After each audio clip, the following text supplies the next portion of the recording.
Sahabat, bayangkan jika ada satu malam sederhana hanya membaca 2 surah setelah sholat maghrib.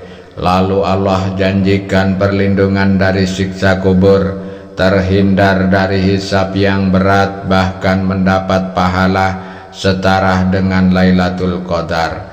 Bukankah ini peluang emas yang tidak boleh kita sia-siakan?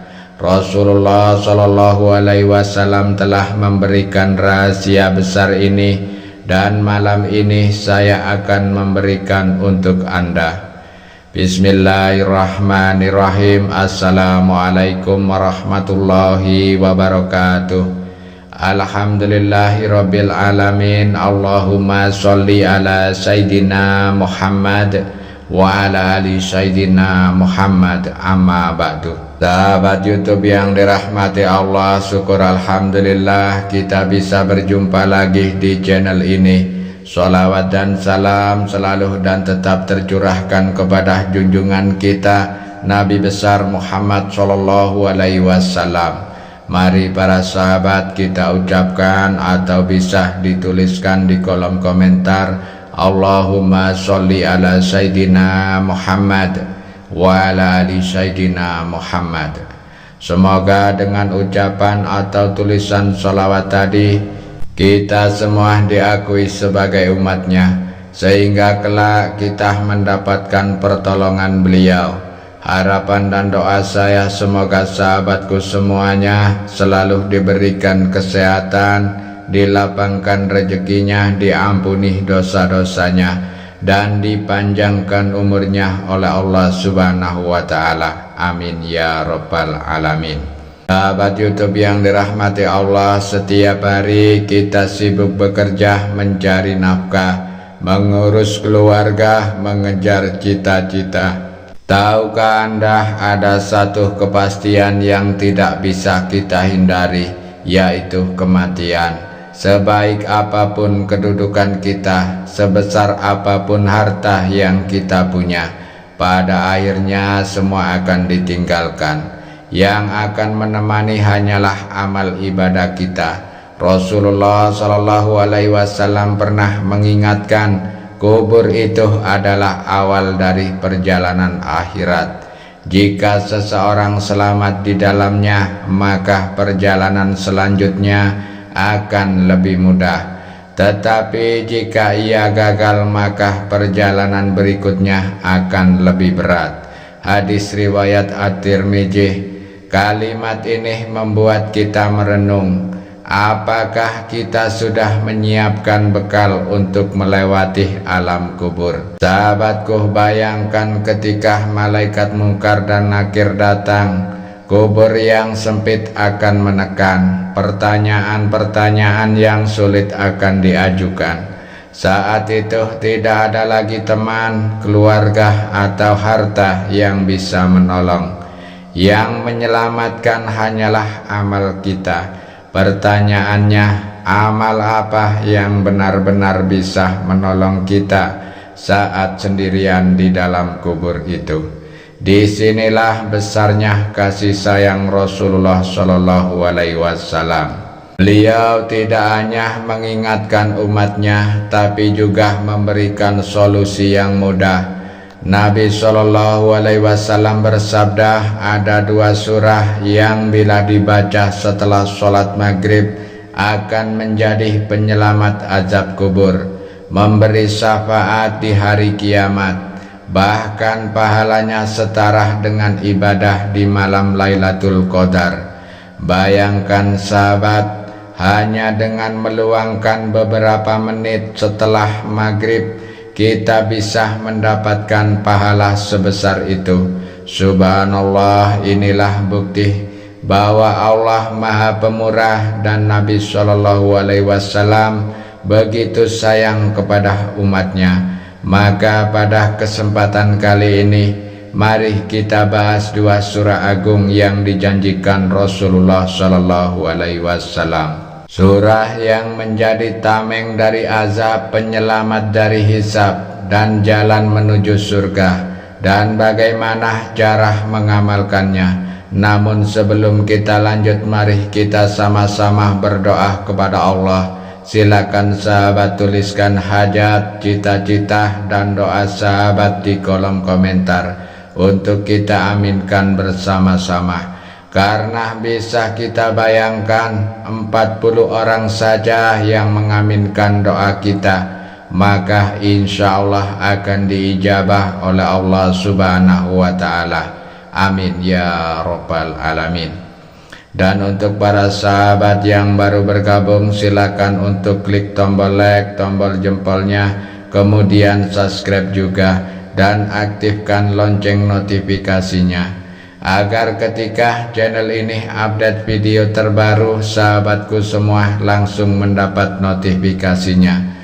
Terima kasih, semoga Allah balas semua kebaikan Anda. Sahabat YouTube yang dirahmati Allah, ada kisah nyata inspirasi untuk kita semua, yaitu ada sebuah kisah yang diriwayatkan oleh para ulama tentang seorang hamba Allah yang kehidupannya biasa-biasa saja.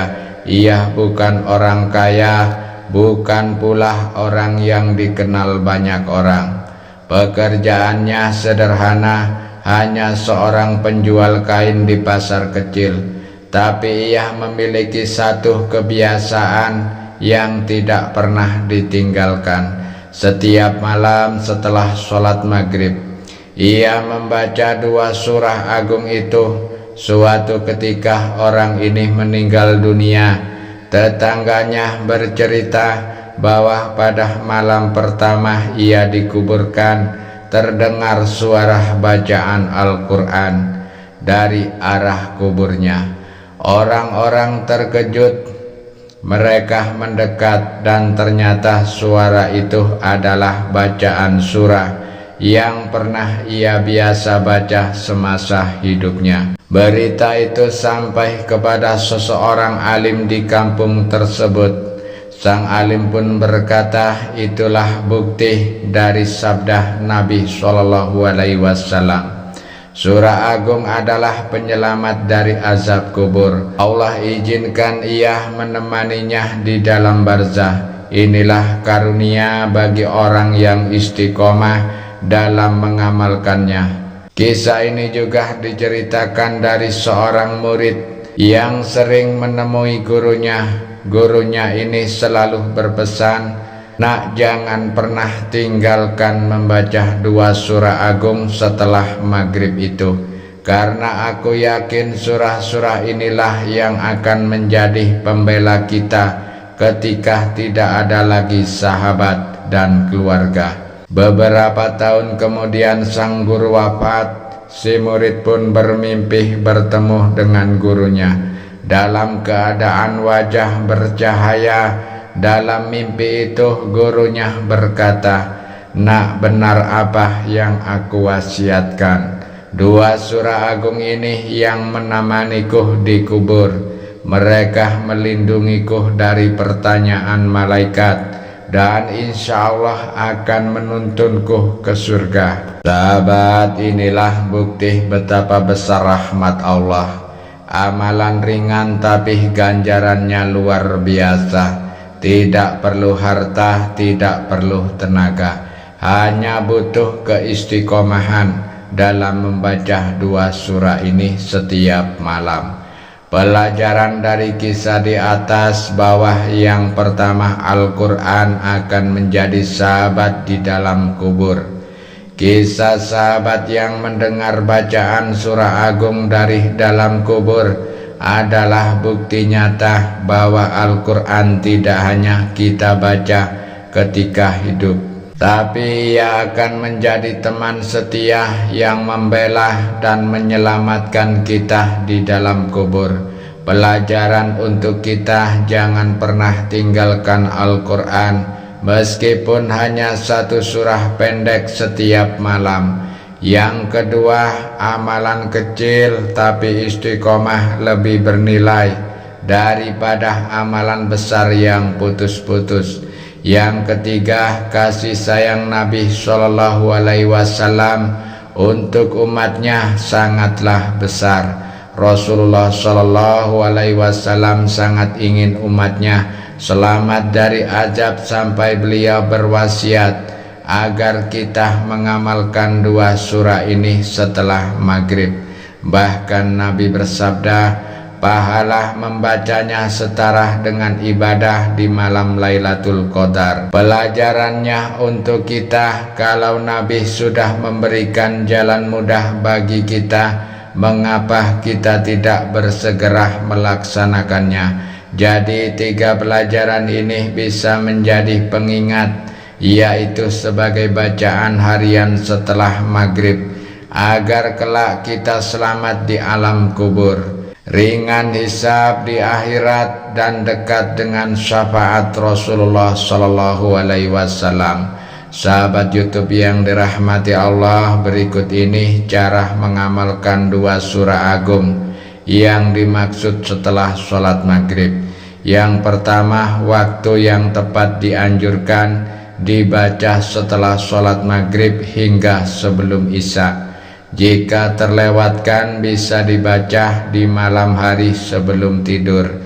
Jika benar-benar lupa, bisa diganti di siang hari atau di qadha. Yang kedua, surah yang dibaca atau yang dimaksudkan di dalam kisah atau surah yang dimaksudkan oleh Nabi Shallallahu Alaihi Wasallam. Yang pertama yaitu surah Al-Mulk atau Tabarakalladzi biyadihil mulku, yang mana surah ini adalah sebagai penyelamat dari azab kubur, memberi syafaat hingga memasukkan ke surga. Lalu yang kedua yaitu surah Az-Sajadah atau Alif Lam Mim Tanzil. Fadilahnya membelah di hari kiamat, menghapus dosa dan meningkatkan derajat di sisi Allah. Yang ketiga, tata cara dalam mengamalkannya. Yang pertama, setelah salam dari sholat maghrib, duduklah dengan khusyuk. Yang kedua, bacalah doa singkat terlebih dahulu. Ya Allah, jadikan bacaan ini sebagai amal yang Engkau terima dan penyelamatku di dunia dan akhirat. Kemudian dilanjutkan dengan membaca surat Al-Mulk dengan tenang dan tidak buru-buru. Setelah selesai, maka lanjutkan dengan membaca surah Az-Sajadah. Kemudian usahakan dalam bacaan harus dengan perlahan dan jelas, bukan sekedar mengejar selesai. Dan yang paling penting adalah istiqomah dalam mengamalkannya. Jangan tinggalkan, biasakan setiap malam. Kalau terasa berat, mulailah dengan membaca Al-Mulk terlebih dahulu hingga terbiasa. Lalu tambahkan membaca surah Az-Sajadah. Jika belum hafal, boleh membaca dari mushaf atau Al-Quran. Kemudian niat dan doa setelah membaca. Niatkan untuk mengikuti sunnah Rasulullah Shallallahu Alaihi Wasallam. Mohonkan doa, ya Allah, jadikan surah Al-Mulk dan Az-Sajadah sebagai pembela kami di dalam kubur, penolong di hari kiamat, dan syafaat untuk masuk surgamu tanpa hisab dan tanpa azab. Catatan penting untuk kita, bahwa membaca 2 surah ini bukan berarti menggugurkan kewajiban yang lain, tapi ia adalah perisai tambahan yang Nabi Shallallahu Alaihi Wasallam hadiahkan kepada umatnya. Rasulullah Shallallahu Alaihi Wasallam bersabda, barang siapa yang membaca surat Al-Mulk dan Az-Sajadah setelah maghrib, maka ia mendapatkan pahala seperti beribadah di malam Lailatul Qadar. Hadis riwayat At-Tirmidzi. Sahabat YouTube yang dirahmati Allah, kita telah mendengar betapa besarnya keutamaan 2 surah agung ini, Al-Mulk dan Az-Sajadah. Rasulullah Shallallahu Alaihi Wasallam tidak pernah main-main ketika memberi pesan kepada umatnya. Beliau menginginkan kita selamat dari azab, dimudahkan hisab, dan diiringi menuju surga, maka jangan sampai kita menjadi orang yang menyesal di kemudian hari hanya karena meremehkan amalan ringan yang bisa dibaca kurang dari 10 menit setiap malam. Ingatlah, dunia ini hanya sementara, tapi kubur dan akhirat itu panjang, dan amal kecil yang istiqomah itulah yang akan menjadi sahabat kita nanti. Mulai malam ini mari kita bertekad setelah sholat maghrib, jangan biarkan waktu kita terbuang sia-sia. Ambillah mushaf, ambillah Al-Quran, bacalah surah Al-Muluk dan surat Az-Sajadah. Jika kita istiqomah, insya Allah kubur kita akan bercahaya, hisab kita akan dimudahkan, dan surga Allah terbuka untuk kita. Mari kita tutup dengan bersama-sama berdoa kepada Allah. Ya Allah, jadikan surah Al-Muluk dan surah Az-Sajadah ini sebagai cahaya nur kubur kami, pembela kami di hadapan-Mu, dan syafaat bagi kami di hari kiamat. Ya Allah, kumpulkanlah kami bersama Rasulullah SAW di surga tanpa hisab, tanpa azab. Amin ya rabbal alamin. Akhirul kalam, wabillahi taufiq wal hidayah. Wassalamualaikum warahmatullahi wabarakatuh.